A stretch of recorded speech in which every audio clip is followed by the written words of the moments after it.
Faux-stoop, Howie Mandel, Mark. Hi, Howie. Hi. Oh, you scared me. I was just sitting here on the steps, and then you yelled Say hi. hi. Yeah, hi. How are you? I'm doing great. I love that your stoop is in the Four Seasons, let's be exact. Yeah, I know. You can move your stoop anywhere. Did you actually think it was outside, though? Yes. I didn't think they'd bring the steps in. Hey, we're stepping on up. The That's budget's great. good. You could tell. It's big. Look at it. Because they're even bringing the garden in. You are amazing with fake plants. It's beautiful. Yes. Look, and the colors. You have the a plastic thumb. Look at that. Look at that. You know I'm double jointed. This Wow. is it. It's the only trick I have Yeah, to if my I name. had 3 other judges here, we'd move you onto the live shows for that. Yes, I made it. I'm doing good. That's amazing what you can do. I know Double talent, jointed. and that is. Do you have any secret talents that? Yes, I do. Is it? Would you be able to tell us what it is? Well, then it wouldn't be a secret talent. Okay. But Have we learned anything? No, not yet. Okay. So I wanted to talk to you a little bit. I read the story and I thought it was really funny about when you were younger and you impersonated a high school official and were able to convince a construction company to come and build more construction. No. So I was younger and I was in school and I called as myself. I just said I'd like to get a quote on an addition to the library. And I called and they said, oh, can we have your name? And I said, my name is Howie Mandel. And nobody asked any questions. And I was sitting in math and there was a young man measuring and he had clipboards and he had like one of those things on a tripod. And then I remember hearing, will Howard Mandel please come to the office on the PA system? And then I went down and he said, did you hire somebody to put an addition onto the library? And I remember saying, no, I'm getting quotes.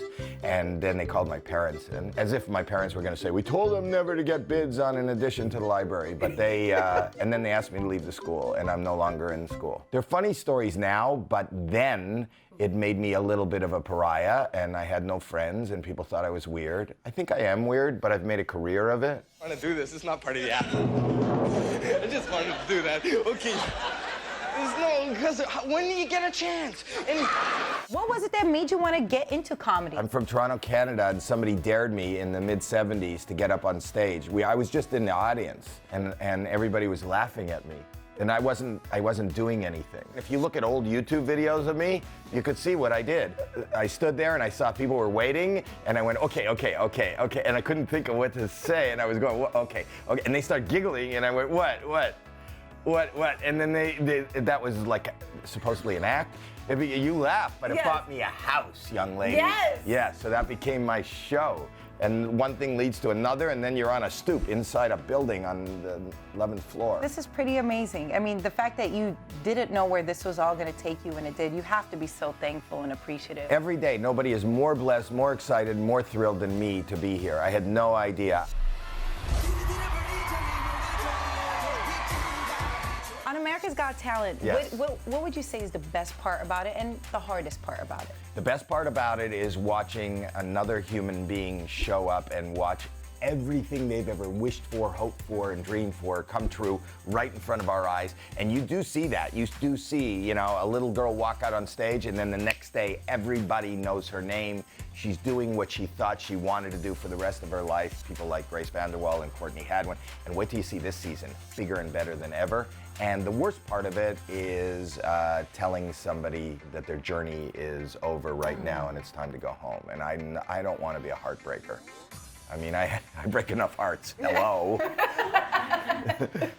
But I don't know, I feel like they would learn so much from you. What's the best piece of advice you could leave someone who's so inspired by your work, who wants to break into this world? The answer is Nike. Just do it. I always say the difference between Elon Musk and anybody out there is he did it and you didn't. 99% of, this is not my saying, but 99% of success is just showing up. I wouldn't be on this show if I wasn't here. Does that make sense? It does. My God. And you showed now up. I'm a philosopher. Now look at this attitude. This is so great. I feel like, my whole life, my journey, my trip, I said, I hope I'm going to get on Talk Stoop. And to be here And we at made this it. time Yes. in my career, this is amazing. You made it. Howie, Who has a boom on their stoop? That's amazing. I Wow, love the son. view from the stoop. it's beautiful. This is nice. It Get is off so- the lawn. Get off Please, the lawn. Get off the lawn. I love what you've done with the place. Boom.